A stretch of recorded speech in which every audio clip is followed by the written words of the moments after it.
Hello everyone, my name is Aphrodite. I'm a member of the Qwilr support team and welcome to Qwilr Academy.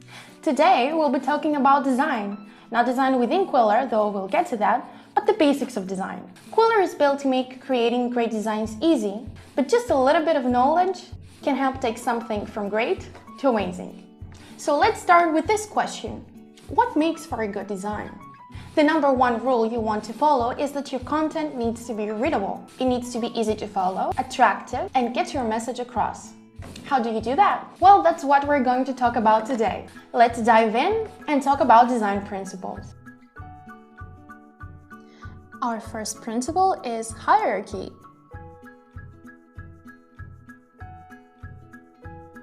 What is hierarchy and how is it relevant to design? Let's think of it this way.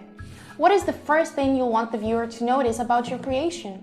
What is the main piece of information that will draw them in? Say we're creating a brochure. The first message your viewer sees should be who you are and what you do, right? This principle is even more important when you have various elements in your design. This can be achieved in many different ways. You can use a larger font, or maybe add the text a little higher up in your design, and emphasize it by adding frames or colors. Another great way to achieve this is by using a color for your font that pops and creates contrast with the rest of the content. Let's take a look at Qwilr's website, for example. This is the first thing you see once you visit our website. What's the first thing we want people to notice? Information that explains what Qwilr is, of course. Would you stick around a website if you wouldn't be able to figure out what it's about within the first few seconds of visiting? The designer here has achieved this by highlighting the text that explains what Qwilr is in a large black font. The second most important piece of info is that you can try Qwilr for free. This should stick out compared to the rest of the page without overpowering the "What is Qwilr" portion of the website. In this case, you'll see that a smaller font has been used, but with the addition of another color. Colors are a great way to define hierarchy in a design, and the combination of a color that pops and a smaller font ensures that our second most important piece of info is the second thing one notices. Now let's talk repetition.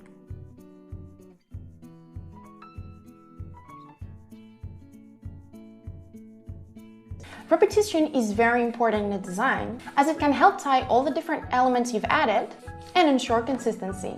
It can also help categorize elements in a design and help the viewer understand how a design is divided in different parts. You can repeat a shape or a color across your design that will balance out everything else you've added and make your design easy and engaging to follow. Let's take a look at an example.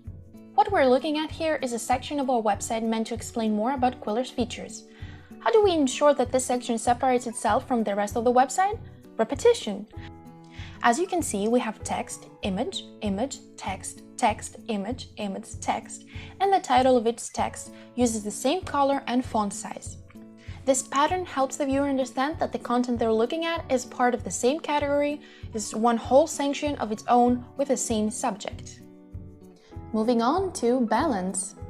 Balance can be a confusing principle, and there are many different ways to explain it. For example, someone might think that balance equals symmetry, and it can be, though that's not always the case. Balance is ensuring that the visual weight on each side of your design feels intentional and logically connected.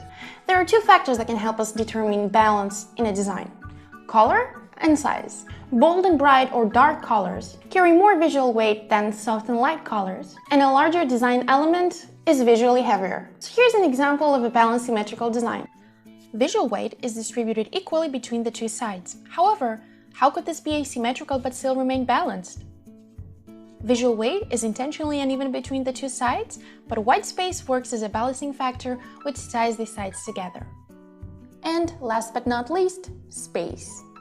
The parts that contain the elements of your design are extremely important, of course. That said, though, the parts of your design that contain no elements are just as important. Filling your design with information can feel overwhelming, while white space can leave room for your elements to breathe. White space can also help give form, space, or highlight your design. Now, white space doesn't literally have to be white. It can be a color, an image, or a shape that covers a portion of your design. The key element is space. Let's take a look at some examples. Now, as you can see here, we have 5 elements and there's a specific amount of space between those. Would you like to see what this design would look like if there was no space between its elements? Ta-da! Now, this doesn't look as good, right? And that is it! Hopefully you know more about design and are excited to put these principles we talked about in practice. And if you want to see how those principles are applied in Qwilr, check out the next video in our design series. If you have any questions for us, you can always reach out by contacting us right from within your account. See you in the next video!